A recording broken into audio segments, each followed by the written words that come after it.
안녕하세요. 저는 서울에 사는 31살 직장인입니다. 살면서 누군가에게 저의 사연을 털어놓게 될 거라고는 생각도 못 해봤는데요. 제가 근 1년 전에 개인적으로 너무나 힘든 일이 있었어요. 바로 결혼을 엎었습니다. 그것도 상견례 자리에서요. 그런데 사연을 듣다 보니 저처럼 상견례 하면서도 결혼 없는 일이 꽤나 있더라고요. 당시에는 우리가 한 방 먹이고 파혼한 거였지만 시간이 지나면서 계속 열이 받더라고요. 물론 지금은 대강 금전적인 문제들도 정리를 한 상황이지만 이렇게 다른 분들에게 내 얘기를 해봐야겠다고 마음먹을 정도로 진정되기는 했습니다. 그래도 여자 입장에서 당하기만 하다가 마지막에 크게 한 방 먹여주었던 저의 파혼 얘기를 지금부터 시작해 보겠습니다. 아직도 대한민국은 결혼에 있어서는 여자가 약자인 것 같아요. 특히 잘난 아들 가진 걸 무슨 벼슬처럼 하는 사람들이 시댁이라면 특히나 결혼 전부터도 그 과정이 순탄치가 않죠.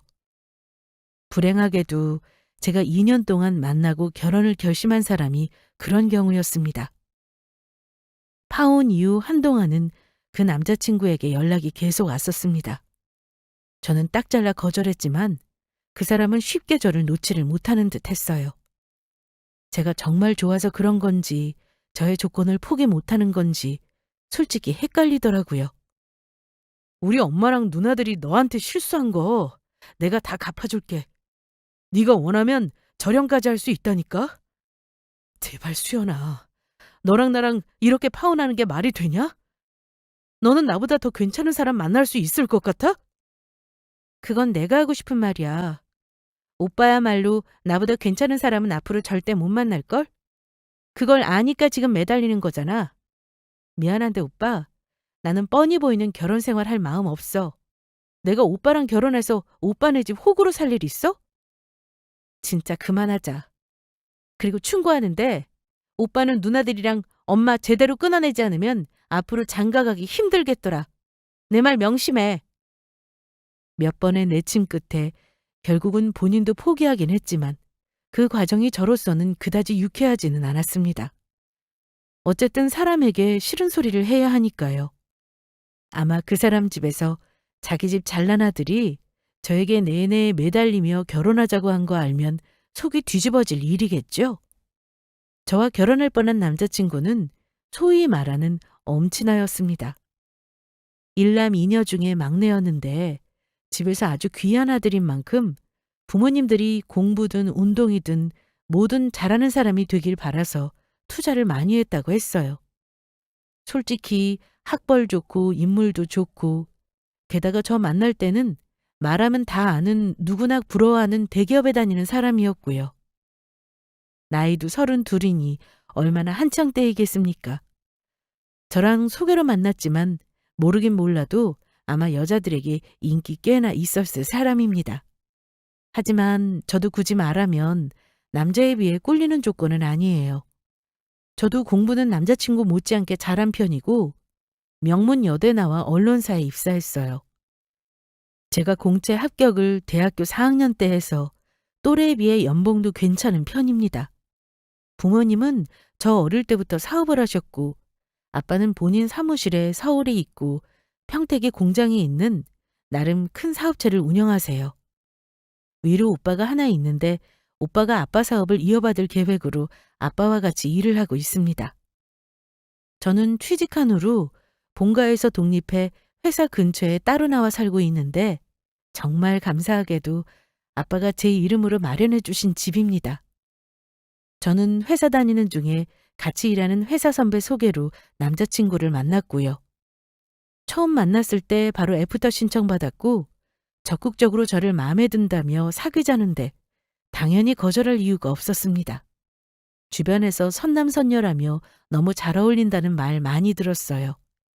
2년 남짓 사귀면서 각자 집안 사정 돌아가는 것도 어느 정도 다 알게 되었습니다. 그런데 알면 알수록 우리 집에 비해 남자친구 집은 그냥 평범했어요. 저는 돈이야 내가 있으니 굳이 남자가 돈 없다고 해서 결혼을 고민하는 사람은 아니에요. 어쨌든 남자친구는 정말 개천에서 용났다 싶은 사람이었습니다. 웃긴 건 남자친구 위로 각각 2살, 5살 차이 나는 시누이가 있는데요. 시누이들이 남자친구를 굉장히 애착 인형처럼 여긴다는 걸 알았습니다. 어느 정도였냐면 제가 남자친구를 만나는 초반부터 저에 대해 물어보고 만나자고 하고 장난 아니게 관심을 보였어요. 데이트할 때부터 난리였습니다. 매번 전화가 누나들에게 걸려오는 걸 같길래 참다가 물어봤더니 남자친구는 누나들이 자기를 거의 키우다시피 했다면서 관심 많은 거 이해해달라고 민망해 하더라고요. 오빠는 누나들이랑 사이가 되게 좋은가 봐. 매번 우리 만날 때마다 전화하시더라? 우리 오빠는 내가 누굴 만나는지 관심도 없는데. 좀 신기하다. 오빠가 만나는 여자를 누나들이 점수라도 매기는 건가? 아, 나도 우리 누나들 때문에 미치겠다. 근데 어쩌냐. 우리 누나들이 내가 누뚱이라 어릴 때부터 엄청 예뻐하면서 놀았거든. 지금도 혹시 엉뚱한 여자 만나 고생하면 안 된다고 너 보여달라고 난리야 난리. 내가 때 되면 인사시키겠다고 했는데도 매번 우리 만날 때마다 그러네. 오빠 누나들도 결혼했을 거 아니야. 근데 왜 오빠한테 그렇게 관심을 가져? 큰 누나는 늦게 결혼해서 아직 애가 없어. 작은 누나는 이혼했고. 내가 말 안 했나? 작은 누나는 이혼하고 나서 우리 부모님 집에 같이 살아. 그래서 그런가 내 결혼에 엄청 신경 많이 쓰더라. 한 번 되었으니 누나는 아는 거지. 근데 걱정 마. 너는 이미 흠잡을 데 없는 사람이라고 내가 자랑 많이 해놨으니까. 아, 오빠네 어머니보다 누나들이 나 마음에 안 들어 하실까 봐 더 걱정이다. 원래 여자 많은 집에서는 며느리 보는 눈도 높다던데 걱정이네. 그때까지는 얼굴을 보기 전이라 누나들이 남동생에게 신경을 많이 쓰나 보다 하고 넘어갔어요. 남자친구는 저에 대해 가족들에게 자랑을 해놓았다며 아마 마음에 들어 하실 거라고 말하면서도 은근히 결혼 전부터 자기 엄마나 누나들에게 잘 보이면 좋지 않겠냐는 말을 자주 했습니다. 그래서 저는 결혼 전 정식으로 인사드리기 전에 시누이를 먼저 만났어요. 큰 시누이는 결혼해서 가족이 있었던지라 사실 자주 보지는 못했고요.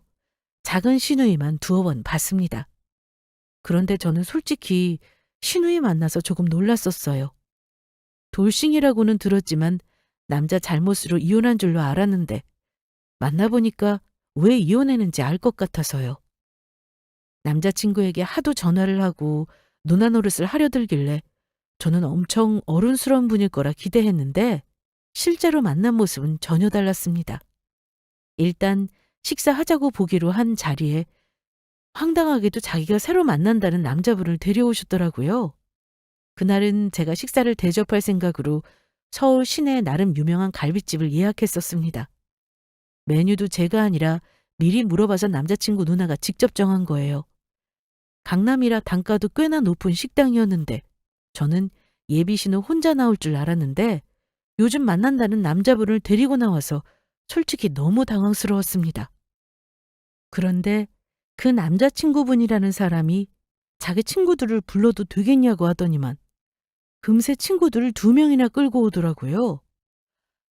그러니까 작은 시누이는 1명, 시누이의 남자친구 1분, 그리고 남자친구의 친구가 또 2명.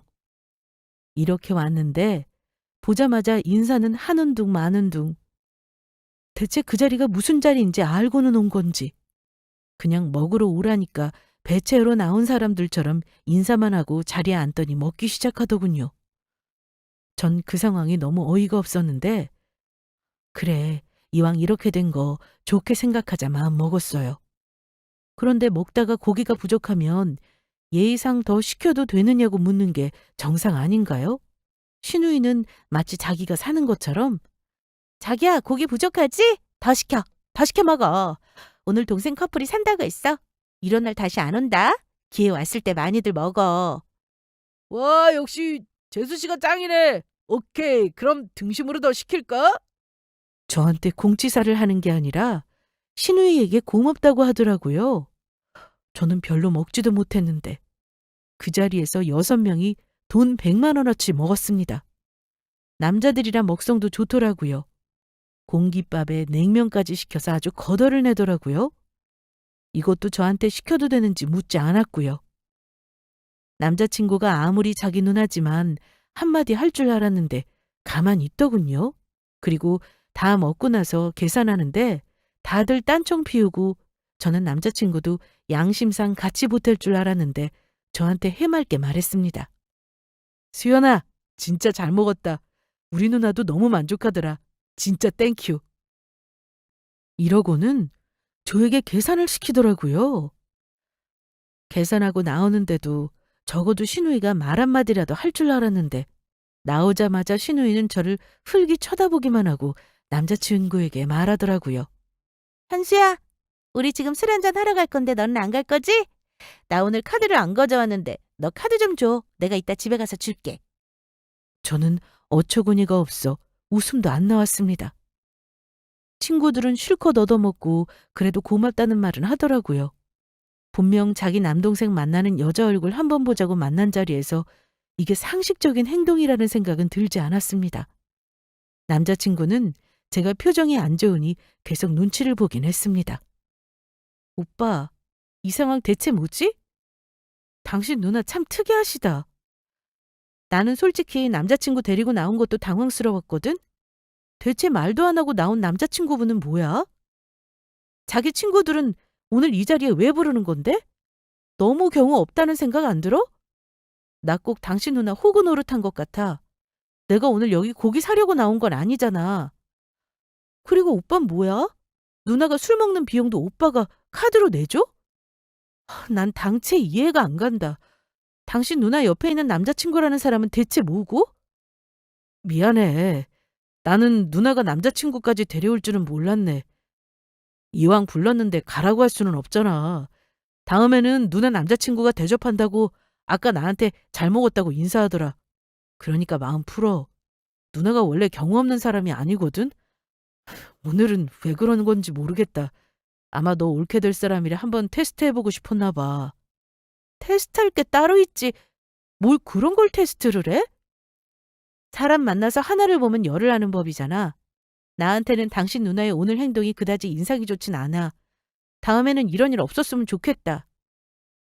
어쨌든 그런 일이 있고 나서 다음번에 또 만나자는 소리를 하는데 은근히 보기가 싫더라고요. 그래서 이 핑계 저 핑계 대면서 약속을 몇 번 미뤘습니다. 뭘 서로 더 보자고 하는지 솔직히 불편했어요. 저 그렇게 치사한 사람은 아닙니다만 경우 없거나 예의 없이 구는 사람은 딱 싫거든요. 하필 내가 좋아하는 사람 누나가 그렇다는 게 영 마음이 안 좋더라고요. 둘째 예비 시누이 보고 나서 만약 이 결혼을 하게 되면 시누이 시집살이가 좀 있겠구나 짐작이 가더라고요. 하지만 시누이 한 번 봤다고 해서 굳이 남자친구와 헤어져야 하는 건 아니라고 생각했습니다. 결혼해서 내 가정을 꾸리면 시누이 간섭이 얼마나 있겠나 하고 안일하게 생각했죠. 다행히 결혼말 나오고 정식으로 양가 인사드릴 때까지 더는 저를 거슬리게 할 만한 일은 없었어요. 하지만 시댁에 정식으로 인사드리러 갔을 때 예비 시댁 분위기를 겪어보고 놀란 점이 있어요. 집안 경제적인 형편이 기우는 것이야 저는 상관없는 사람입니다. 하지만 온 가족이 아들 하나인 남자친구에게 다 목을 메고 있는 느낌을 받았어요. 그 집안에서 아들이 최고 잘난 줄 아는 정도가 아니라 대한민국에서 그만한 신랑감이 없다고 강력하게 믿고 있었습니다. 물론 제가 손님 대접을 못 받거나 홀대를 받지는 않았습니다. 남자친구는 우리 집에 인사하러 이미 다녀갔지만 우리 아빠가 작게 사업을 하신다고만 알고 있어요. 집을 보고 잘 사는 줄은 알고 있었을 테고 아마 자기 가족들에게 저 넉넉한 집 딸이라고 얘기도 해놨을 겁니다. 갔더니 시집간 큰 시누이와 둘째 시누는 물론 시가 식구들이 저를 보겠다고 총출동했더라고요. 그 집 고모네 집까지도요. 그런데 예비 씨가 식구들 눈에는 제가 남자친구보다 한참 모자라 보였나 봅니다. 저에게 가족관계도 묻고 부모님이 뭐 하시는지 의뢰 묻는 질문을 하셨고 저는 있는 그대로 대답했습니다. 아빠는 사업하시고 엄마는 가정주부, 오빠는 아직 미혼에 아빠 사업장에서 아빠 일을 돕고 있다고요. 그런데 어머니는 제 얘기를 들으면서 점점 표정이 안 좋아지더라고요. 아유, 나는 우리 아들 정말 귀하게 키웠다. 우리 집안에서 정말 귀하게 얻은 아들이야. 어느 부모든 다 그렇겠지만 얘는 정말 각별히 키웠어. 공부까지 잘해서 좋은 대학 나오고 대기업에도 가는데 이렇게 잘 나가는 아들을 진짜 괜찮은 여자도 만날 수 있는 조건인 거 알지? 회사에서도 인정받고 좋은 소리만 듣는 애야. 근데 데려온다는 여자애가 무슨 언론사를 다닌다고 하니까 솔직히 내가 속상하더라.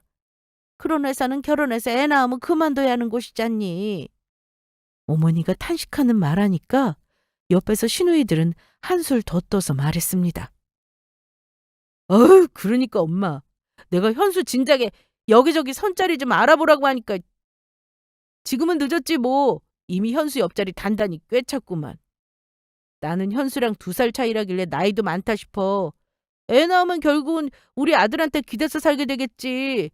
그거 생각하면 사실 썩 내키는 혼처는 아니네. 그럼 대신 우리 현수한테 해올 만큼 해오면 되는 거 아니야? 집은 좀 잘 산다며. 적어도 볼 게 조금이나마 있으면 그건 잘 된 일이지. 사람 한 번 봐서 모르는 거잖아. 내 보기에는 둘이 잘 살 것 같네? 그나마 저에게 고기를 얻어먹은 전적이 있는 둘째 시누이는 긍정적인 말을 해주더라고요.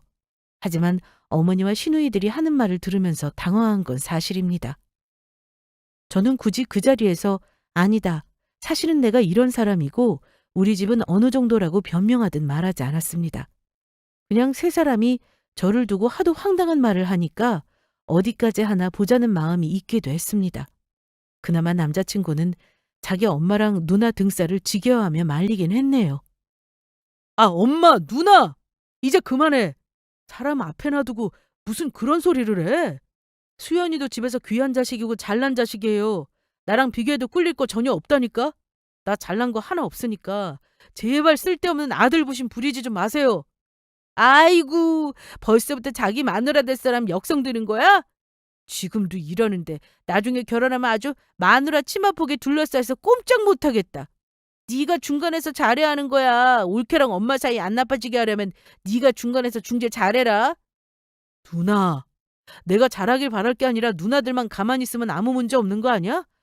제발 이러쿵저러쿵 간섭이나 하지 마. 야, 간섭을 어떻게 하네. 결혼이 얼마나 중요한데. 네 둘째 누나 한 번 갔다 온 거 보면 느끼는 거 없냐? 어쨌든 결혼은 현실이야. 그만큼 조건이 중요한 거고. 솔직히 우리 입장에서 너 정도면 결혼식장에 내놔도 1등 신랑감이잖아. 엄마가 며느리 욕심 부리는 건 당연한 거다? 저를 흘깃 보면서 예비 신우가 하는 말을 듣는데 내가 지금 뭐하고 있나 싶은 생각이 들었죠. 예비 시댁에서는 여자 말이 모든 걸 다 결정하더라고요. 시아버지는 그냥 어머니가 하자는 대로 하시는 분이었는데 그나마 저에게 상식적인 질문을 하셨습니다. 학교 다닐 때는 뭘 전공했는지, 지금 하는 일은 뭐가 좋은지 등등이요. 그런데 어머니랑 딸들이 저에게 속물 같은 질문을 해대니까 그만 아무 소리 못 하시더라고요. 저는 그 집 식구들 사이에서 묻는 말에만 대답하고 제대로 말도 못하고 돌아왔습니다. 저는 망했다고 생각했어요. 시누이들 보고 질리기도 했고 어머니가 저를 그다지 마음에 안 들어 하신다고 느꼈거든요.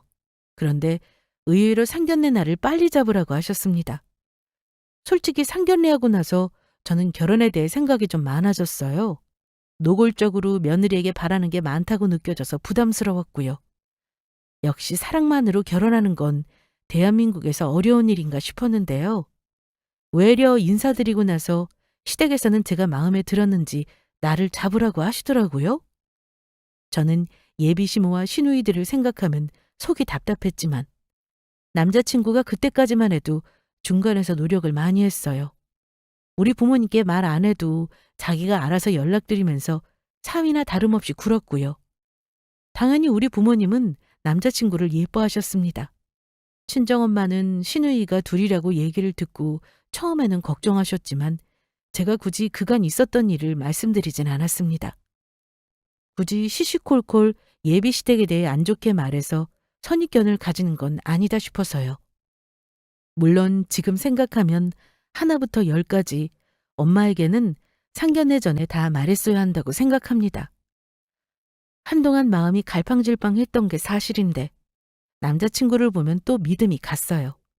그때는 제가 좋아하는 마음이 아마도 더 컸던 것 같습니다. 양가 부모님 일정 조율에 상견례 날을 잡았고 아빠가 마침 호텔 회원권이 있어서 예비 시가 식구들을 초대해 식사를 대접하기로 했습니다. 상견례 장소는 서울에서 꽤나 좋은 호텔이었는데요. 장소를 정했을 때 둘째 시누이는 저에게 전화를 득달같이 해서는 물어보더라고요. 올케, 이제 우리 집 식구 될 사람이니 올케라고 불러도 되지? 근데 상견례하는 호텔 말이야. 친정아빠가 거기 회원이시라며? 우와, 그럼 혹시 호텔 숙박권도 할인되는 건가? 네, 아마 할인이 꽤나 된다고 들었어요. 그럼 나중에 나 호텔방 한번 예약해 줄 수 있을까?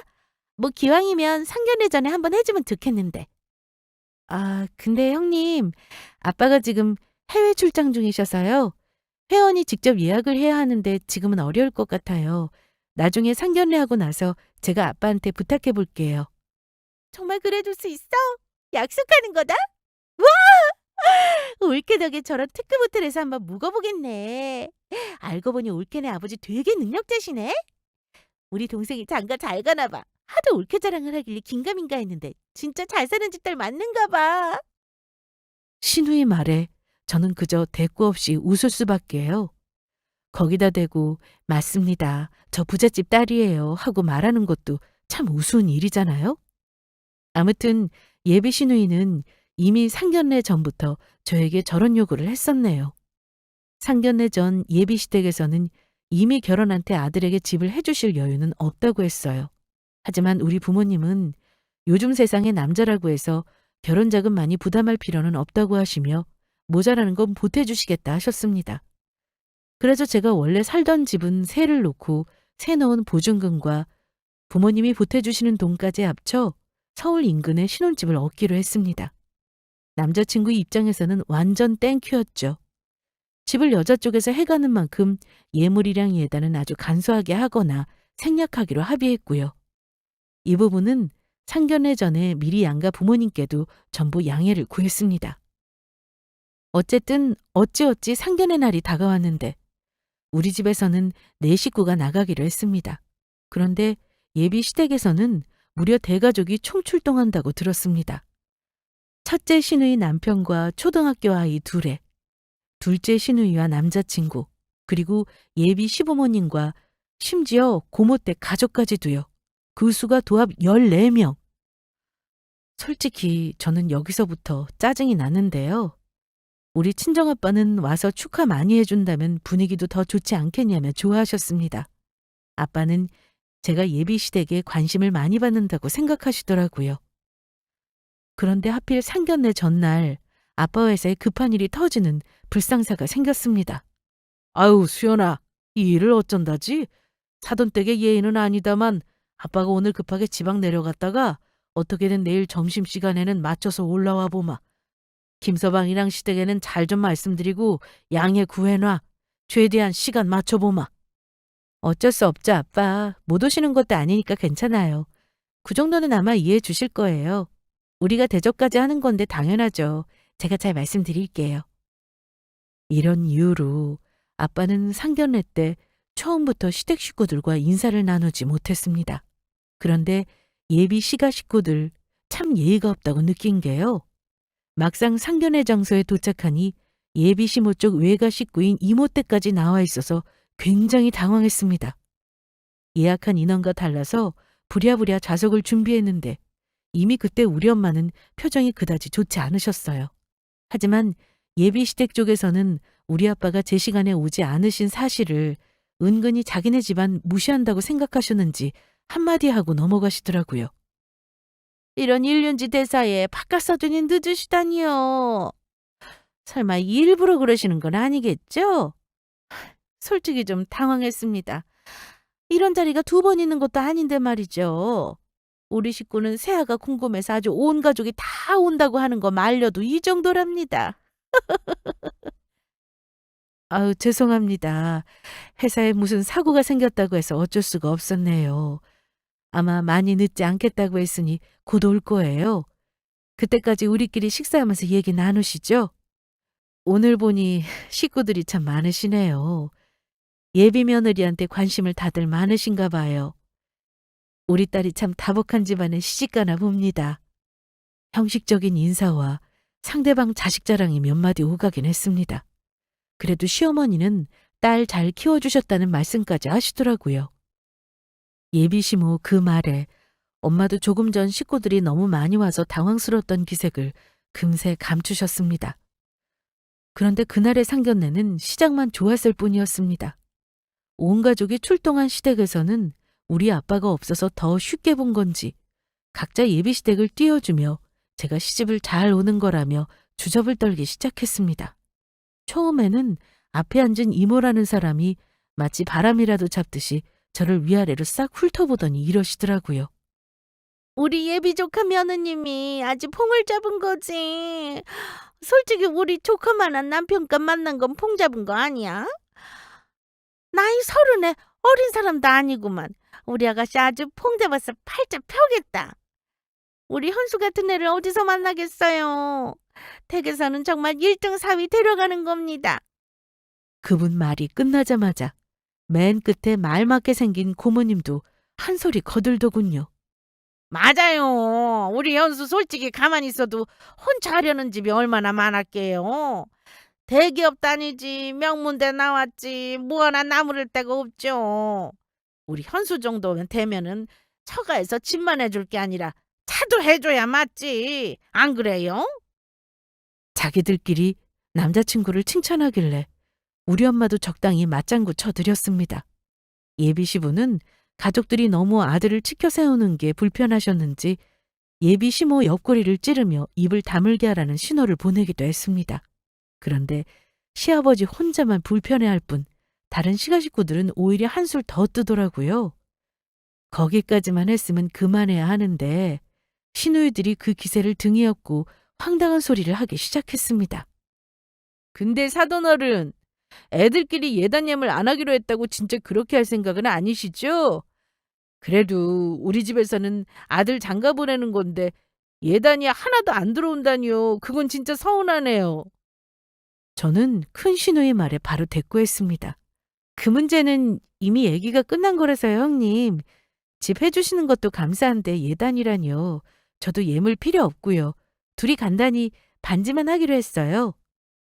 하지만 큰 신우와 작은 신우는 제 말에 번갈아 발끈하며 자기들 요구사항을 말하기 시작했습니다.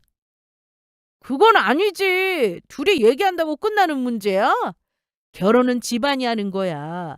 나는 예단 받지도 않고 내 동생 장가 못 보내. 대기업 다니는 사위 데려가면서 공짜가 어딨어? 친척 집에는 적어도 100만 원씩은 돌려야 이치에 맞아.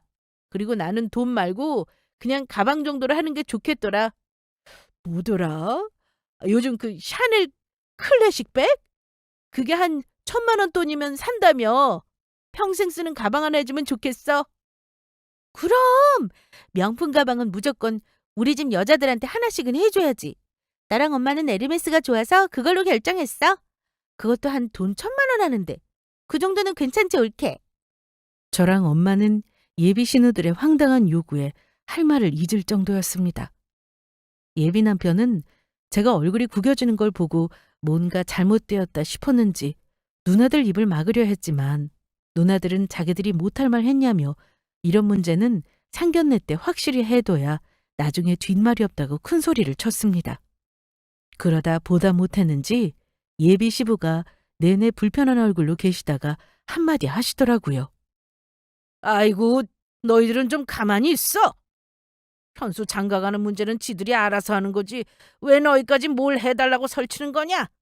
예단이고 예물이고 그런 건 나중에 차차 얘기하자. 저는 남자친구에게 눈짓을 보냈지만 남자친구도 그날은 자기 가족들이 같이 있어서 그런 건지 평소와 달리 아무 말도 안 하고 고개만 끄덕이더라고요. 시어머니도 시누이들과 마찬가지고 꼭 예단을 받아야겠다고 했습니다. 안싸돈. 사실 애들이 예물이고 예단이고 안 하겠다고 하지만 아들 가진 입장에서는 참 그게 서운한 일이네요. 저는 우리 아들이 참 아깝습니다. 들으셨겠지만 그 댁 딸보다 우리 아들이 직업도 좋고 인물도 좋고 뭐 하나 빠지는 게 없지 않습니까? 집을 해주신다고 하니 그 점도 우리도 감사하게 생각합니다만 그렇다고 해야 할 걸 안 할 수는 없겠죠. 엄마는 표정이 굳어가더라고요. 저는 어쩐지 이놈의 집구석 사람들이 다 정상이 아니라는 생각이 들었어요. 어쩌면 남자친구도 자기 본 모습을 저한테 숨기는 건 아닐지 그런 의심도 처음 하게 됐고요. 그럼 사돈은 대체 뭘 더 바라시는 걸까요? 따님들은 명품백이고 사돈도 가방을 원하시나요? 저도 일단 가방은 기본으로 받았으면 하고 현금을 따로 해줬으면 합니다. 사돈도 아들이 있으니 이런 제 마음 이해하시지요? 대기업 다니는 사위 어들으면 이 정도는 해야죠. 안 그렇습니까? 엄마는 예비 시모 말에 어처구니 없어 하시며 딱 한마디를 던지셨습니다. 아, 그러시군요. 그럼 제가 예단이며 혼수를 아주 제대로 해드릴 테니 시댁에서도 애들 집을 우리 해오는 거에 맞춰서 응당 준비해 주시는 게 맞겠네요. 애들 신혼집 우리 쪽에서 해주는 거 없었던 일로 할 테니 사돈댁에서 해주셔야겠습니다. 그러면 우리 딸 그 댁에 보내지요. 엄마 말에 갑자기 상견례 분위기는 찬물을 끼얹은 것처럼 식어버렸습니다. 이미 엄마는 이 결혼은 물 건너갔다고 결심하셨고 저 역시 마찬가지였습니다. 그래서 저는 엄마를 말리지도 않았습니다. 예비시모가 자리에서 벌떡 일어나고 그런 예비시모를 옆에 있던 아버님이 붙잡으셨고요. 그런데 그때 아빠가 막 상견례하는 자리로 들어오시며 큰 소리로 인사를 하셨어요. 아이고, 죄송합니다. 제가 조금 늦었죠? 여기 수연이 아비 되는 사람입니다. 초면에 실례를 크게 했네요. 이미 상견례 분위기는 거의 막장이었고 다들 표정이 안 좋았어요. 아빠도 웃으면서 들어오셨다가 분위기가 이상하다는 걸 눈치채고 잠시 멈칫하시더라고요. 그때였습니다. 일어서 있던 예비시모를 예비시부가 억지로 자리에 앉히더니만 난데없이 우리 아빠에게 90도로 인사를 하는 겁니다. 아이고, 박 대표님, 안녕하십니까? 이게 대체 무슨 일인지. 세상이 좁다고 했지만 여기서 박 사장님을 뵙네요. 안녕하십니까? 우리 예비 며느리 친정아버님이 박 대표님이셨군요. 일을 어쩌면 좋지? 못 알아뵈서 죄송합니다. 아빠는 그제야 깜짝 놀라시면서 예비시부를 다시 보시더라고요. 어이구, 이게 누구십니까? 혹시 한택의 김 과장님? 이거 참, 김서방 아버지가 김 과장님이셨다니? 정말 세상 좁네요. 저는 정말 몰랐습니다. 아빠도 당연히 놀라셨고 두 분 다 당황하셨는데 그 와중에 예비시부는 우리 아빠가 오기 전 아주 큰 실수를 했다는 걸 깨닫고 옆에 있는 시어머니 목뒤를 잡고 우리 엄마에게 고개를 수그리게 하셨습니다. 어머니는 자존심 상해하면서도 이 상황이 뭔가 본인 뜻과 다르게 돌아간다고 생각했는지 가만히 계시더라고요. 어서 사과 이 사람아. 여기 계신 분 우리 회사 물건 납품받아주시는 거래처 대표님이야. 코스닥 상장까지 한 중소기업이고 우리 회사 은인이나 마찬가지인 사장님이라고. 아유, 당신 말이야. 그 주둥아리로 자식 앞날을 그르쳐도 유분수지. 일단은 당신 조금 전의 일 빨리 사돈께 사과해. 여기 너희들도 마찬가지야. 주제도 모르고 명품 빼고 무슨 니들 때문에 내가 아주 곤란하게 됐다.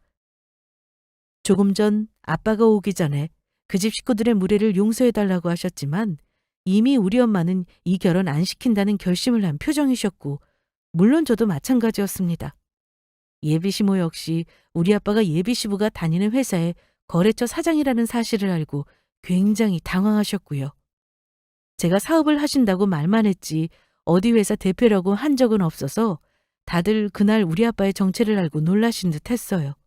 특히 예비시부는 이제껏 자기 할 말도 못하고 술에 술 탄 듯 물에 물 탄 듯한 태도셨는데 아빠를 보고 큰일 났다 싶으셨던 거죠. 현수 내 이놈 뭐하냐? 빨리 장인어른한테 사과는 안 드려? 아버님 호통에 남자친구도 정신이 드는지 그제야 바로 꼬리를 내리고 사과부터 했습니다. 다른 가족들은 슬금슬금 자리까지 이미 피했더라고요.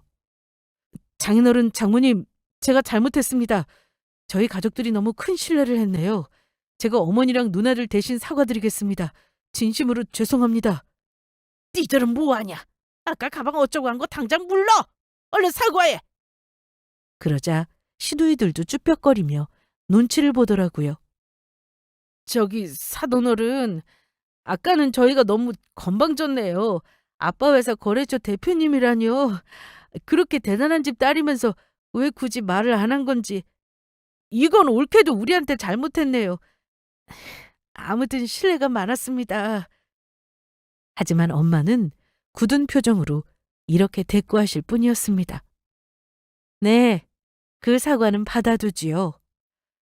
하지만 우리 쪽에서는 이혼사 시킬 마음 없어졌습니다. 우리는 돈 없는 집은 아무 상관없지만 염치 없고 몰상식한 집안하고는 사돈 맺을 생각이 없거든요.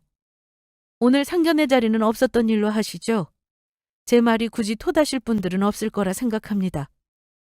아빠 역시 엄마 표정 보고 피씨 뭔가 일이 있구나 싶으셨는지 굳이 엄마를 말리지 않았습니다. 그리고는 예비 시부에게 말씀하셨어요. 이거 우리 집사람을 보니 피씨 오늘 내가 모르는 뭔 일이 있었군요. 저는 우리 집사람 말을 거역할 줄 모르는 사람이라서요. 집사람 말을 들어야겠네요. 김 과장님, 오늘 저도 놀랐지만 혹시 파혼한다고 회사 일에 불이익이 가진 않을 겁니다. 그냥 우리 두 집안은 인연이 아니다 생각하시면 되겠네요. 예비 시부는 얼굴까지 벌개져서는 난감한 표정으로 아빠 말에 얼굴을 주걱거리기만 하셨습니다. 우리 아빠가 파혼의 뜻을 내비치자 남자친구를 비롯해 그 집 가족들은 전부 얼굴이 썩어버렸습니다. 그리고 남자친구가 다급하게 저에게 눈짓을 했지만 저는 그 눈빛을 피해버렸어요. 그날 그 집 식구들의 민낯을 보고 2년간 만난 정이 모조리 떨어져 버렸거든요. 저도 부모님 뜻이랑 같아요. 이 결혼 안 하겠습니다. 어머님 아들이 명문대에 대기업 다니니 저더러 봉 잡았다고 하셨죠? 글쎄요. 오늘 봉을 놓친 게 어느 쪽인지 잘 생각해 보세요. 1,000만 원짜리 명품의 예단까지 해오는 그런 며느리 어디 한번 잘 얻으시길 바랄게요. 오늘 이후로 다시는 연락 안 하셨으면 좋겠네요. 저한테 매달리지 않게 잘난 아들 단속 잘해주세요.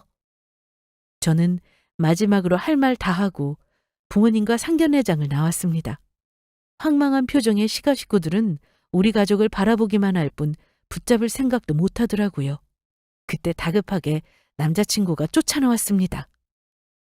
수연아, 잠깐! 그래도 이건 아니지. 우리 가족들 지금 다들 너무 놀란 거 안 보여? 장인어른, 저희 아버지랑 일 때문에 아는 사이라면서요. 그럼 우리 아버지가 어떤 분인지 잘 아실 거 아닙니까? 저희 쪽에서 사과드릴 테니 그만 마음 푸시고 용서하세요. 이렇게 가시면 우리 식구들은 뭐가 되겠습니까? 우리 어머니는 저 잘난 줄 아는 죄밖에 없으신 건데요. 오빠 엄마는 그게 문제라서 자식 앞길 망치신 거야. 세상에 자기 자식만 제일 잘난 줄 아시다가 큰 코 다치신 거라고. 우리 아빠가 오빠네 아버지랑 이런 식으로 아는 사이 아니었어 봐. 아마 더 대단한 요구를 하시지 않았을까? 우리 여기서 그만하는 게 맞아. 아빠도 안 되겠다 싶으셨는지 단호하게 정리하셨습니다. 자네, 내가 일로 자네 아버지 곤란하게 하길 바라나? 세상에 공과 사 구분해야 한다고 하지만 사람이 하는 일에 전부 감정을 배제할 수는 없네. 그러니까 여기서 곱게 끝내. 앞으로 내 딸 귀찮게 하면 내가 가만히 안 있을 거야. 알겠나? 그리고 자네 어머니에게 전해. 자기 자식 잘났다고 남의 자식들한테 함부로 하면 그대로 되돌려 받는 법이라고. 다시는 찾아오지 말게. 내 딸하고 깨끗하게 정리해줘. 부탁하네.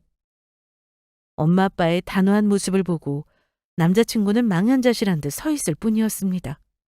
신기한 건요. 저는 그 사람을 분명 많이 사랑했는데 이런 일을 겪으니 그 마음이 온데간데 없이 사라졌다는 겁니다. 아마 이런 것이 한 번에 정이 떨어진다는 거겠죠? 그 후 남자친구는 저를 포기하지 못하고 몇 번 더 찾아왔었습니다. 남자친구 엄마도 한동안 자기가 한 짓을 별거 아닌 걸로 우리 쪽에서 너무 민감하게 군다며 혼수 예단 필요 없다는 개소리를 시전했지만 우리 쪽에서는 당연히 전부 차단했고 잘라냈습니다. 결국은 시간이 흐르면서 우리는 완전히 관계를 정리했어요. 그 후 저에게 남자친구 소개해준 지인에게는 헤어졌다고 말씀드렸습니다. 괜한 오해를 하시면 안 되니까요. 자초지정을 듣더니만 저에게 너무 미안해 하시더라고요.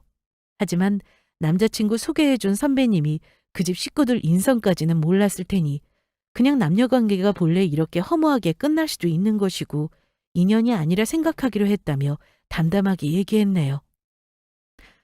그런데 어이없게도 그 후 들리는 소문에 그 집 엄마는 아들을 선자리로 엄청 내보냈다고 하더라고요. 그런데 아직까지 결혼 소식이 들리지 않는 걸 보면 뭐 뻔하죠. 아마 어느 여자든 그 집안 대단한 시모와 시누이 만나고 나서는 학을 떼지 않았을까요? 저는 1년이 지난 지금 아직 싱글이지만 누구를 급하게 만나볼 마음은 없네요. 아직은 내가 더 좋은 사람이 되어서 좋은 인연을 알아볼 눈을 기르고 싶다는 생각입니다. 부모님도 파혼 이후 제 앞에서는 결혼하라는 말을 절대 하지 않으세요. 그 사람 짧게 만난 것도 아닌데 역시 결혼은 그 집안 가족들 됨됨이도 중요한가 봅니다. 저의 파혼 사연은 여기까지 하겠습니다. 들어주신 분들 모두 행복하시고 건강하게 지내시길 바랄게요. 감사합니다.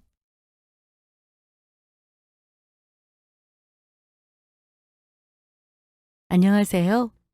오늘도 여러분들 사연 듣는 재미에 하루를 활기차게 시작하는 30대 직장인입니다. 예전까진 알고 지내지 못하다가 저도 결혼 정년기가 되어 이런저런 주워드는 이야기가 많아지다 보니 여기 이 채널까지 흘러들어오게 되었어요. 이 채널에는 결혼 선배님들이 그간 겪어오신 결혼에 대한 다양한 에피소드를 접할 수 있어서 세상에 이런 일들을 겪는 분들도 다 있구나. 이럴 때 나라면 어떻게 대처할까 하는 생각도 많이 했거든요. 결혼이라는 게 결혼할 사람 하나만 믿고 그동안 생판 나무로 지내던 사람과 한순간에 평생을 얼굴 보고 지내야 하는 가족이 되는 거잖아요. 그러다 보니 생각지도 못한 문제로 부딪히게 되는 경우가 참 많은 것 같아요. 제 경우도 역시 예외는 아니었어요. 흔히 어른들께서 그런 말씀 참 많이들 하시잖아요. 결혼은 서로 비슷한 사람들끼리 해야 탈이 없다고. 그건 집안 환경이나 경제적 사정, 학벌을 포함해서 상대방과 상대방 가족들이 어떤 사고방식을 가지고 살아온 사람인지를 모두 포함한 말이 아닐까 싶습니다. 제 경우에는 시어머니가 되실 수도 있었던 분의 남다른 사고방식 때문에 참 평생 겪지 않았을 일을 다 겪게 되었거든요. 그동안 자기한테 자기 부모님 이야기는 많이 못 들어본 것 같아. 아버님은 공기업 오래 근무하셨다는 얘기는 들었었는데 어머님은 가정주부라고 하셨지? 그렇지 뭐. 딱히 특별할 게 있나. 그래도 이제 인사드리러 갈 거고 곧 양가 상견례도 할 텐데 내가 기본적인 것들은 알고 있어야 돌발 상황이 생기더라도 마음의 준비를 하고 대처를 하지. 직장 동기가 주선한 소개팅으로 처음 만난 당시 남자친구, 즉 예비 신랑은 저와 비슷하게 대학에서 상경 계열을 전공하고 같은 업계에서 종사하는 직장인이었습니다. 다른 건 몰라도 학벌과 직업적 배경이라는 확실한 공통분모가 있었죠. 그래서 처음 만나서부터 서로 직장 생활에 대한 고충을 토로하다 보니 아주 급격하게 가까워졌습니다. 저는 일에 대한 욕심이 많은 편이에요. 그동안 소개팅을 했을 때에는 아주 당연하다는 듯이 결혼하면 부인이 일을 그만두고 내조에 전념해줬으면 좋겠다는 어이없는 소리를 하는 사람들도 꽤 있었습니다. 겨우 소개팅에서 처음 만나는 자리에서 저 혼자 김칫국을 마시고 멋대로 제 미래 계획을 세우는 사람들을 제법 만나왔던지라 저는 그저 미래의 애엄마이자 가정주부로 대하지 않고 동종업계의 동등한 동료로 대우하는 예비 신랑에게 처음부터 좋은 인상을 받았던 것 같습니다. 그렇게 연애를 시작한 지 1년이 지나자 자연스럽게 결혼 이야기가 나오게 되었습니다. 무엇보다도 결혼 후에도 지금 제가 하는 일을 적극적으로 지지해주겠다는 예비신랑의 호언장담이 결혼을 결심하는 데 큰 역할을 했습니다. 그리하여 결혼을 위한 단계를 찬찬히 밟으려 드니 그간 저희 당사자에 대한 이야기는 질리도록 많이 나눴는데도 불구하고 서로의 가족에 대해서는 그다지 많은 이야기를 나누지 않았다는 사실이 새삼 마음에 걸렸습니다. 그동안이야 그리 중요하지 않은 이야기였다고 하지만 앞으로는 평생을 보고 살아야 할 가족이 되는 거잖아요. 일찍 결혼한 친구들로부터 시댁 식구들과의 불화 때문에 마음고생한 이야기를 제법 들어왔던 터라 저도 괜히 겁부터 집어먹게 되더라고요. 아버지는 뭐 평범하신 분이셔. 전에 얘기한 대로 공기업 취업하신 이래 쭉 지금까지 다녀오고 계셨고 내년에 퇴직하실 예정이야. 우리 집에 재산이 많은 편은 아니지만 평생 한 직장 꾸준하게 근속해 오셔서 부모님 두 분 노후 준비는 우리가 따로 신경 쓰지 않아도 되고. 그렇구나.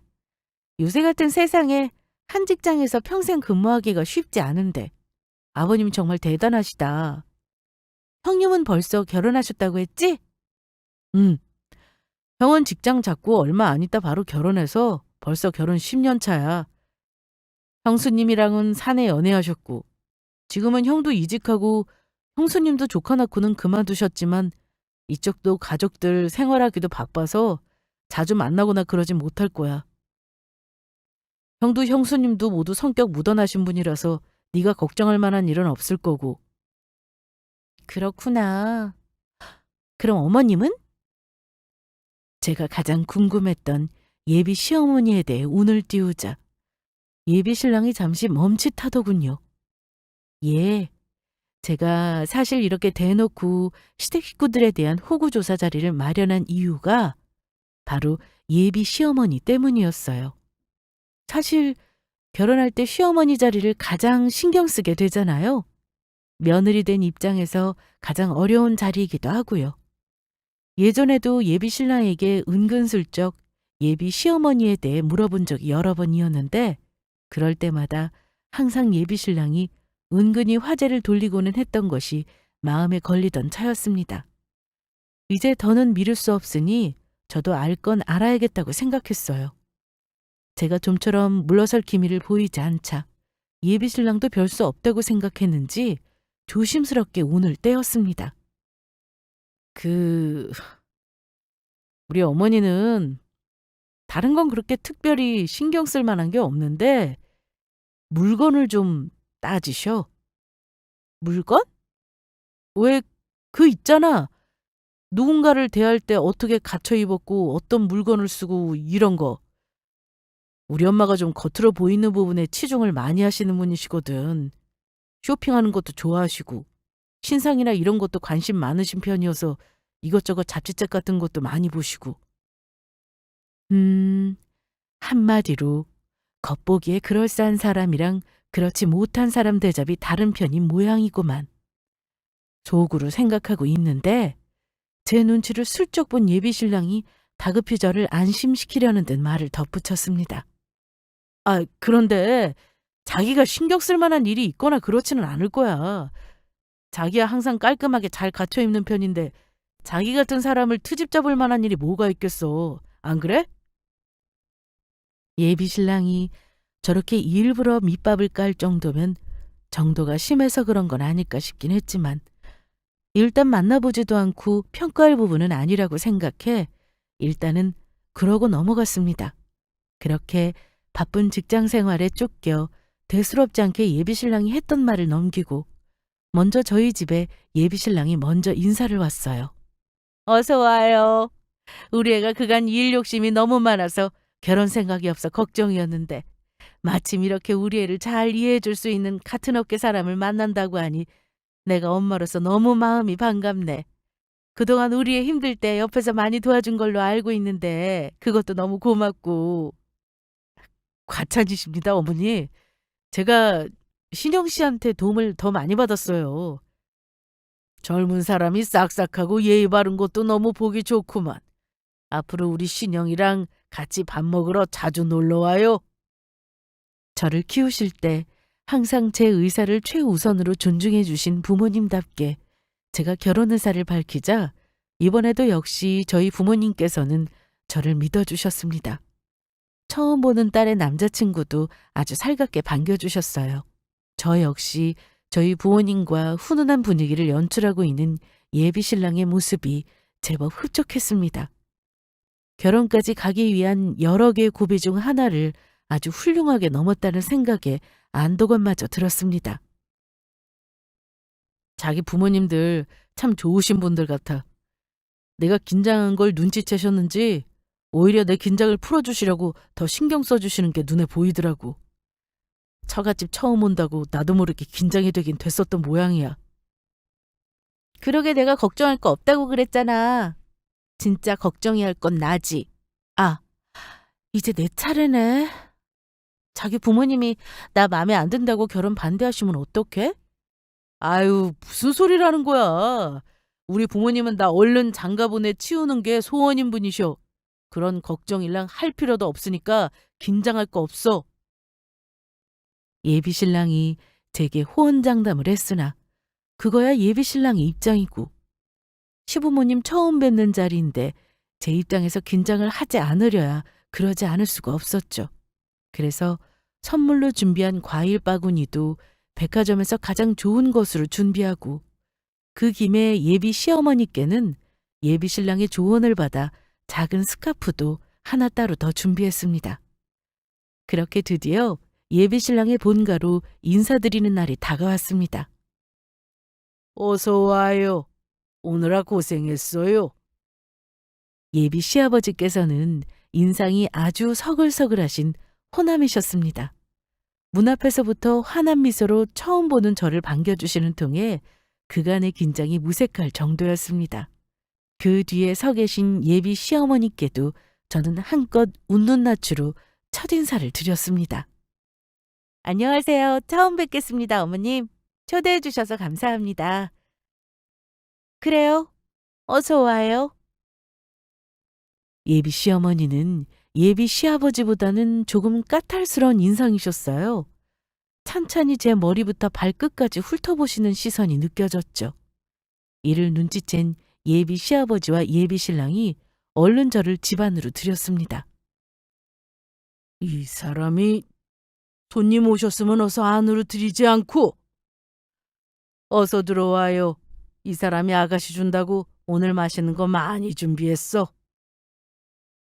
그렇게 들어선 집안은 예비 시어머니의 취향이 한눈에 드러날 정도로 인테리어에 공을 들인 집이라는 것을 금방 알아차릴 수 있었습니다. 가구나 벽에 걸린 그림에서부터 작은 장식품들까지 모두 흔치 않은 디자인에 고심해서 고른 것이라는 걸 이런 분야의 문외한인 저조차도 눈치챌 수 있을 정도였습니다. 어머님, 집이 너무 예뻐요. 이걸 손수 다 하신 거예요? 그러자 지금까지 새침하던 예비 시어머니가 눈을 반짝이며 말했습니다. 어머나, 이걸 다 알아보네. 아가씨가 아주 센스가 없는 건 아니구나. 내가 이걸 해외에 석 달이나 기다려서 어허이, 사람 세워놓고 이 사람이 또. 잡다한 얘기는 다들 앉고 나서 하도록 하고 먼저 식사부터 합시다. 예비 시아버지에 의해 말이 끊긴 예비 시어머니 얼굴이 다시 새침한 낯으로 돌아왔습니다. 평소에도 이런 일이 자주 있었던 모양이었어요. 그럴 때마다 저렇게 예비 시어머니는 감정을 감출 생각도 못하고 신나게 썰을 풀고 그걸 옆에서 예비 시아버지가 말렸겠구나 생각하니 조금 철이 없어 보인다는 생각이 들면서도 뭐 그 정도는 좀 귀여우시다는 생각이 들기도 했습니다. 그러고 나서 예비 시부모님과의 식사 자리에서 뭔가 더 마음에 걸리거나 하는 일이 딱히 있지는 않았습니다. 서로 어느 정도 미리 상대방에 대한 이야기는 전달이 되어 있는 상태였고 암묵적으로 결혼에 대해서도 양가 모두 동의가 되어 있었으니까요. 그러나 그날의 식사 자리는 처음 만나는 사람들끼리 얼굴이나 익히는 자리였습니다. 예비 시아버지는 다정하게 제가 좋아한다는 반찬도 제 앞으로 밀어주시며 살뜰하게 저를 잘 챙겨주셨고 예비 시어머니도 아까 예비 시아버지에게 한 소리 들은 뒤로는 더 나서지 않고 의례적인 인사를 주고받으며 마지막까지 분위기도 나쁘지 않았습니다. 어떻게 오늘도 잘 끝난 것 같네? 고생했어. 자기 긴장한다고 밥도 제대로 못 먹었지? 아니야, 무슨 소리야. 아버님이 하도 잘 챙겨주셔서 배가 터질 것 같아. 어머니 음식 솜씨 정말 좋으시더라? 우리 엄마가 음식 솜씨는 괜찮은 편이시지. 아까 처음에 인테리어 칭찬받아서 기분이 좋으셨나 봐. 우리 엄마가 그런 물건 들여놓으시는 걸 워낙에 좋아하시거든. 아버지가 늘 잔소리 하시긴 하시는데 그래도 자제가 잘 안 되시나 봐. 은근히 제 눈치를 보며 늘어놓는 말이 내내 신경이 쓰였던 모양이었습니다. 아니, 그냥 한 말 아니고 정말로 안목이 좋으시던걸? 그런 것도 타고나는 거라서 돈만 많다고 그냥 비싼 것들만 늘어놓는다고 되는 게 아니거든. 정말로 좋은 물건에 관심이 많으시긴 하는가 봐. 아니, 꼭 그렇지는 않은데. 뭘 그렇게 눈치를 보고 그래? 나 진짜 칭찬으로 하는 말이야. 사실 자기가 전에 한 얘기 때문에 조금 신경 쓰이긴 했는데 솔직히 무슨 큰 문제가 있는 것도 아니고 본인 집 꾸미시는 거야 본인 취향대로 할 수도 있는 거지. 좋아하시는 거 보니까 좀 귀여워 보이시기도 하고 나는 좋던데? 제가 오히려 긴장을 풀어주겠다고 주절주절 늘어놓는 말에 그제야 예비 신랑이 긴장한 낯이 좀 풀어졌습니다. 그때는 그저 제가 예비 시부모님을 처음 만나는 자리인 만큼 결혼할 여자를 제 부모님께 처음 소개하는 그 사람 또한 나 못지않게 긴장했나 보다 싶었지요. 오늘은 시간이 안 맞아서 못 하는데 우리 형이랑 형수도 자기 많이 궁금해하셔. 조만간에 밥 한번 사겠다고 하시던데 어떻게 할래? 당연히 찾아뵈야지.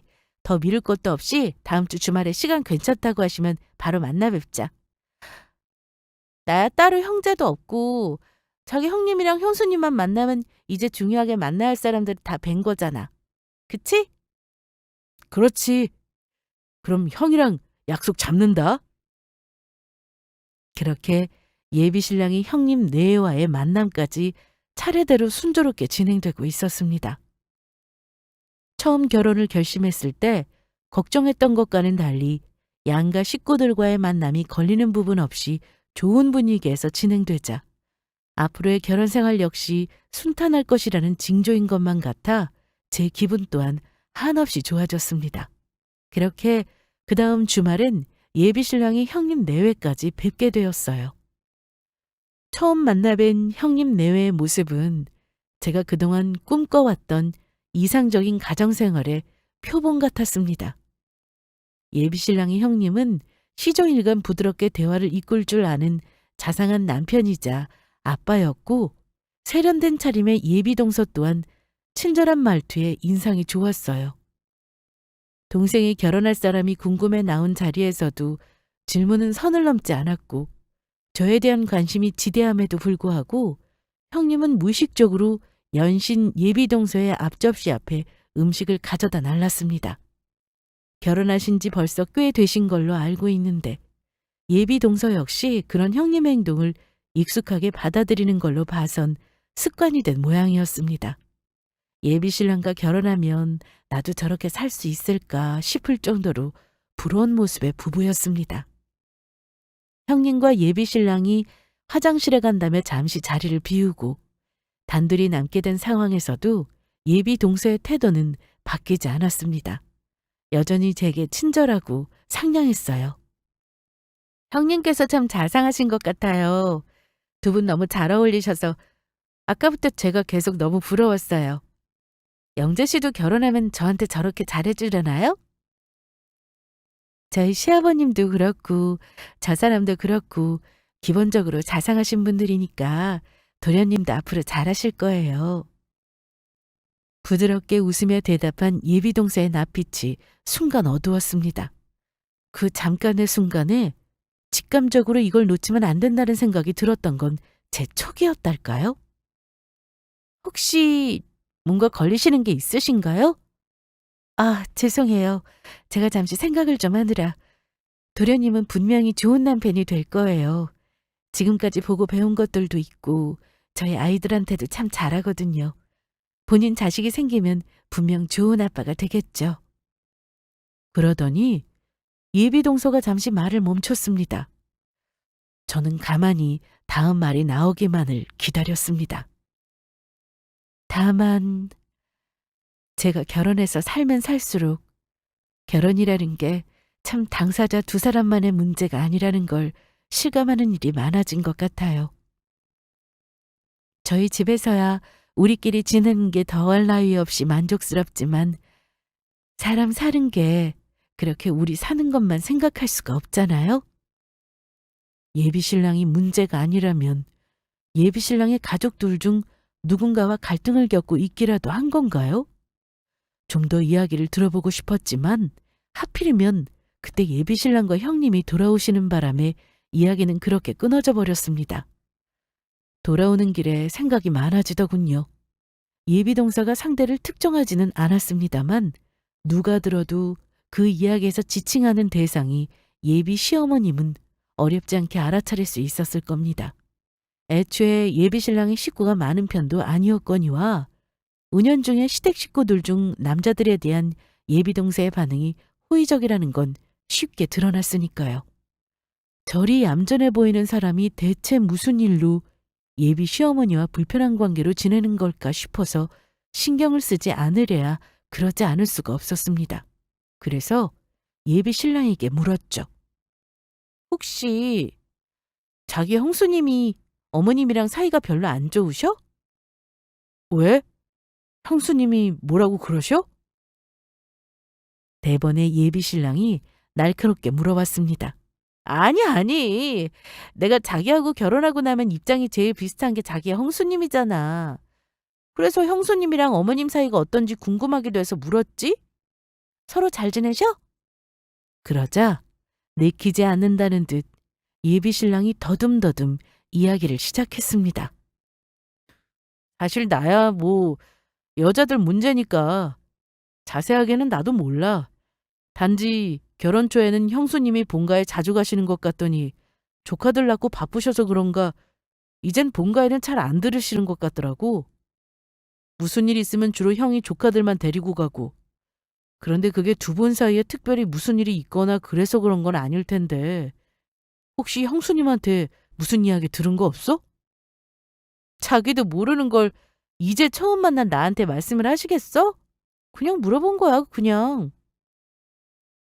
그렇게 대답은 했지만 자주 뵙지도 않은 형수님이니 그 사정을 예비 남편이 다 알 수도 없을 뿐더러 안다 한들 왠지 저에게 있는 사실 그대로 얘기해주지 않을 거라는 예감이 들었습니다. 그런데 이게 참 애매했어요. 대놓고 뭔가 문제가 있다면 차라리 시원하게 부딪힐 텐데 저한테 딱히 뭔가 문제가 생긴 건 아닌데 예비 신랑도 그렇고 예비 동서도 그렇고 그렇게 묘한 뉘앙스만 풍기니 제 노파심이 커지는 와중에 어떻게 뭔가 하기도 그렇더라고요. 찜찜한 마음은 들었지만 그렇다고 불어 문제를 키울 것까지야 있겠나 싶어 이번에도 그냥 넘어가고 말았습니다. 한번 안면을 틔우고 나니 이제 정말 본인의 식구라는 생각이 드셨는지 예비 시어머니의 연락이 잦아지셨습니다. 예, 이제 결혼도 결정됐는데 슬슬 혼수도 보고 그래야 하지 않니? 네? 벌써요? 내가 이럴 줄 알았어. 역시 아직 아가씨라 그런가 결혼을 해본 적이 있어야 이런 게 중요한 걸 알지. 너 지금부터 준비해도 할 게 산더미야. 미리미리 시작 안 하면 결혼 준비하다가 몸 다 축난다 너. 저는 예상치 못했던 예비 시어머니의 말씀에 정말이지 당황하고 말았습니다. 그럴 만도 한 것이 양가에 따로 인사를 드리기는 했으나 아직 양가 부모님 상견례도 하지 않는 상황이었어요. 물론 결혼 날짜 역시 구체적으로 잡히지 않은 상태였습니다. 그리고 예비 시어머니 말씀대로 제가 결혼 준비하는 데에 대해서 미처 잘 알고 있지 않은 건 사실이었지만 그래도 보통 혼수 준비는 친정어머니와 함께 하지 않나요? 아무리 결혼하면 시어머니가 될 뿐이라지만 연락은 몇 번 더 주고받긴 했어도 이제 겨우 얼굴 한 번 본 사이였습니다. 함께 혼수를 고르러 다닐 만큼 가깝지 않은 낯선 어른과 채 준비할 생각도 못한 혼수 준비를 하는 상상만으로도 아찔해졌어요. 그래도 어머님, 아직 구체적으로 정해진 게 아무것도 없는데 혼수부터 준비하는 건 너무 이른 것 같아요. 아직 신혼집 규모도 모르고 필요한 것들은 영재 씨랑 상의도 먼저 해봐야 할 것 같고요. 그러지 마시고 조금만 더 진행되는 걸 지켜보고 함께 가시면 어떨까요? 예비 시어머니의 반응이 영 석연치 않았습니다만 제가 이렇게까지 말하는데 무작정 밀어붙이시기도 좀 그러셨는지 수긍하는 기색이셨습니다. 안도의 숨을 내쉬려는 찰나 예비 시어머니께서 또다시 훅 치고 들어오셨습니다. 그러면 그건 상황 되는 대로 다시 이야기하기로 하고 조만간 집안 여자들끼리 먼저 식사를 하자는 건 어떠니? 집안 여자들끼리라면 영재 씨 없이 말씀하시는 거죠? 형님도 함께 나오시는 건가요? 앞으로 너희 결혼하면 나보다는 너희들이 살 날이 훨씬 기니 좀 자주 보고 친해지는 게 좋지 않겠어?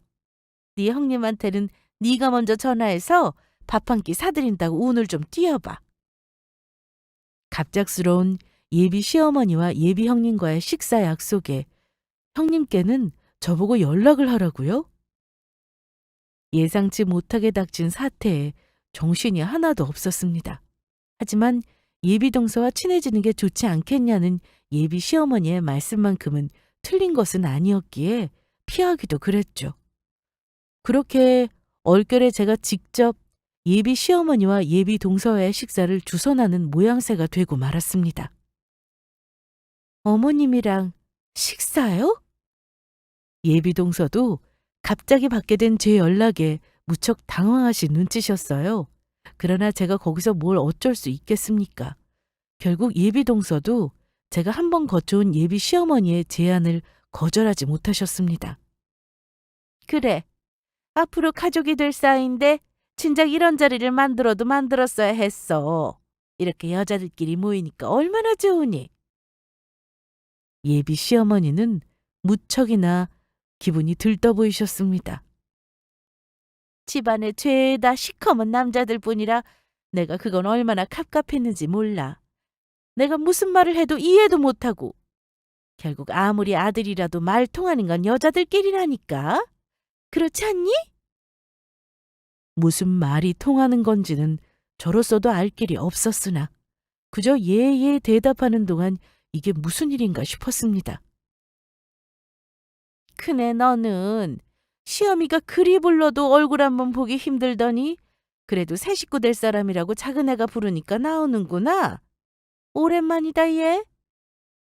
그제야 그날의 모임이 예비 시어머니의 조종을 받은 것임을 눈치챈 예비 동생 얼굴이 어두워졌습니다.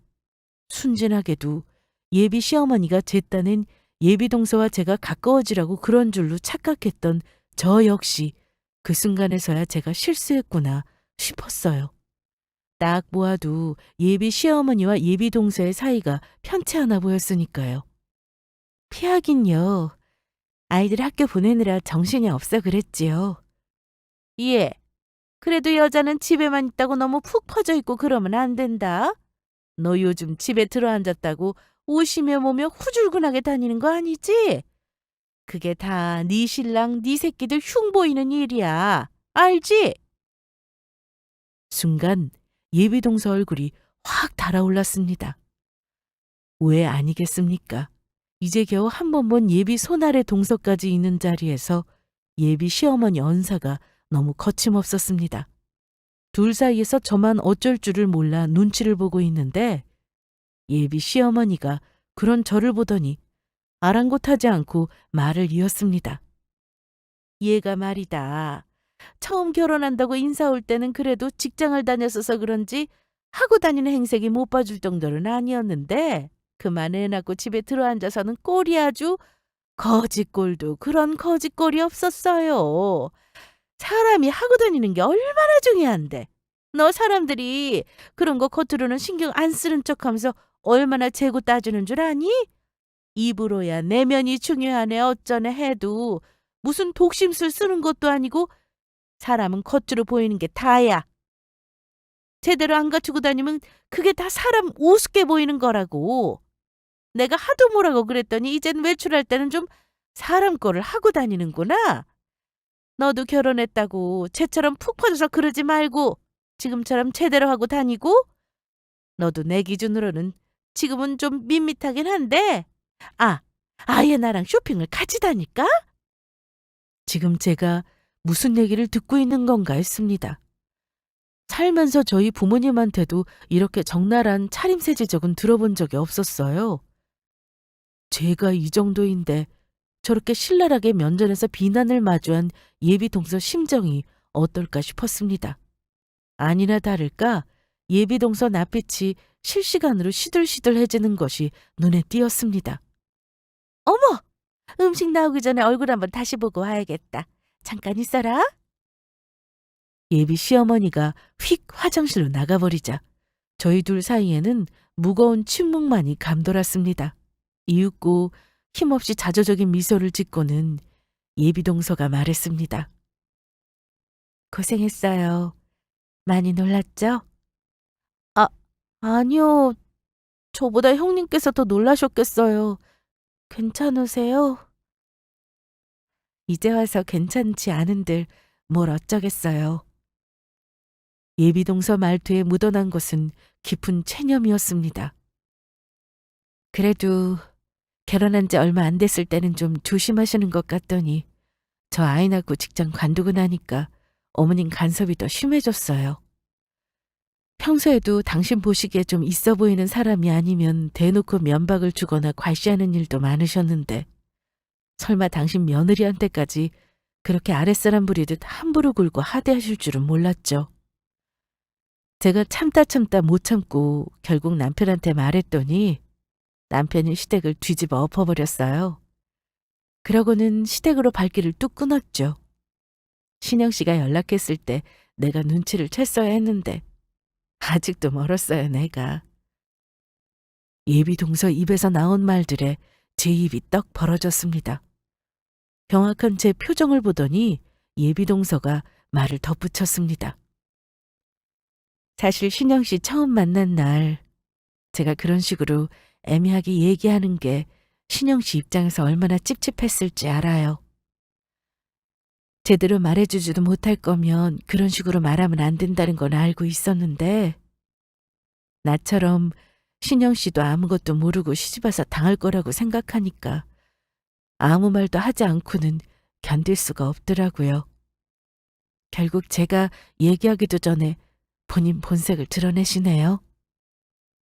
예비 동서 말을 듣고 보니 그간 제가 석연치 않게 생각했던 예감이 틀리지 않았구나 싶어 눈앞이 깜깜해졌습니다.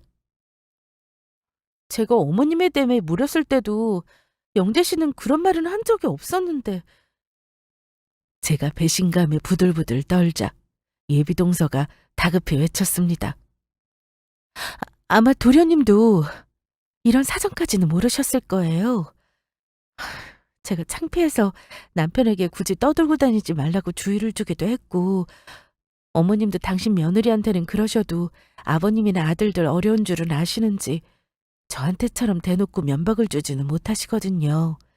그래서 아마 도련님도 그저 우리 엄마가 남들보다 겉모습 좀 따지고 쇼핑이나 사치하는 걸 좋아하신다. 그 정도로만 알고 계실 거예요. 서둘러 해명하는 예비 동서의 말에 조금 누그러지긴 했지만 앞으로의 일을 어찌해야 하나 걱정이 앞섰습니다. 앞으로의 일이야 신영 씨가 결정할 일이겠지만 그래도 미리 알려줄 수 있는 건 알려주는 게 맞다고 생각했어요. 나야 애가 둘이나 있는데 이제 와서 뭘 어쩌겠어. 그저 내 남편, 내 아이들만 믿고 사는 거죠. 도련님과 결혼까지 하더라도 모르고 결심한 것과 알고 대처하는 건 다르잖아요. 당연히 모르고 맞는 것과 알고 피하는 건 다르겠죠. 그치만 애초에 피할 일조차 없었다면 일이 피곤할 일이 없을 텐데 싶어 심란해졌습니다. 곧 돌아오신 예비 시어머니와 먹는 둥 마는 둥 식사를 마치고 예비 동서가 먼저 일어났습니다. 애들 하루 늦게 데리러 간다고 뭐 그리 큰일이 생긴다고? 하여튼 쟤도 참 유난이야. 어머 얘! 저기 저 가방 너무 세련되게 잘 나왔다. 가서 한번 들어보자. 네, 저는 예비 시어머니와 단둘이 남자 인근 백화점 명품관으로 끌려온 참이었습니다. 마침 시내에 나온 길인데 잠시 들르자는 말에 뭐 그리 오래 걸리게 하겠어 하고 가볍게 생각한 것이 화근이었습니다. 벌써 쇼핑이 3시간을 넘어가고 있었어요. 구두를 신은 발이 너무 아팠습니다. 몸도 몸이지만 마음이 불편한 게 더 힘들었습니다. 이건 색깔이 너무 별로다. 이봐요. 여기 이거 가져가고 같은 디자인의 다른 색깔로 나온 거 종류별로 다 가져와 봐요. 아니 재고가 없으면 언제까지 가져다 놓을 수 있다 파릿파릿하게 얘기를 해야지. 이래가지고 손님 응대하겠어? 예. 말로만 듣던 명품관 진상 손님이 바로 제 예비 시어머니더라고요. 시댁 첫 방문에 예비 시아버지 옆에서 얌전히 교양을 떨던 사람과는 영 딴판이었습니다. 저는 너무 창피해서 고개를 들 수가 없었어요. 아마 제 어머니가 그러셨더라면 소리를 질러서라도 말렸을 겁니다. 그런데 제가 무슨 명분으로 저분을 꾸짖겠습니까?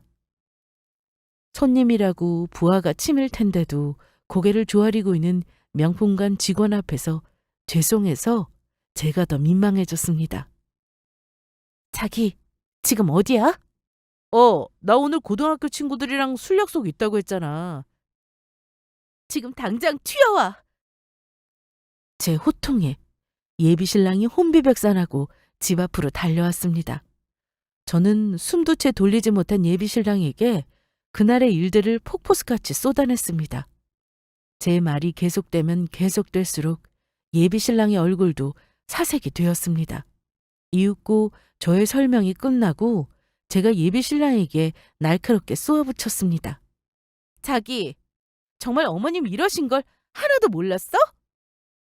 몰랐지.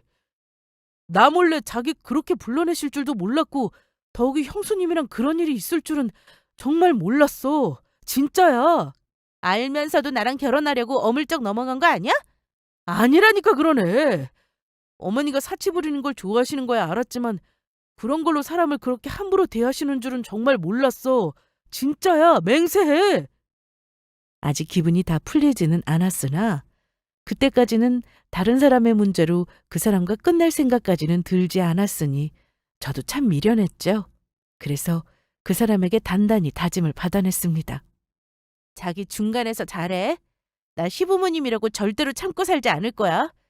나랑 끝내고 싶지 않으면 자기가 알아서 막아. 알았어.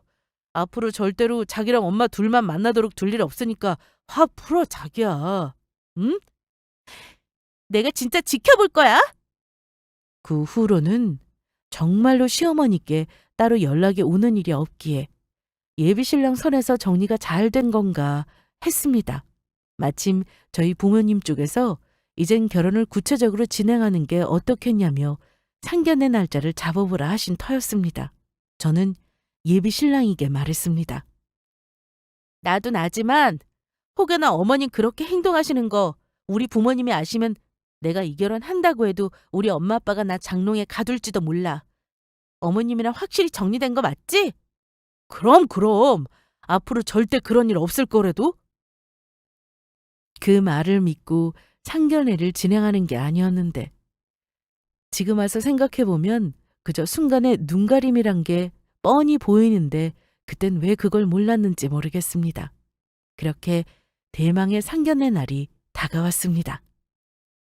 처음 분위기는 괜찮았습니다.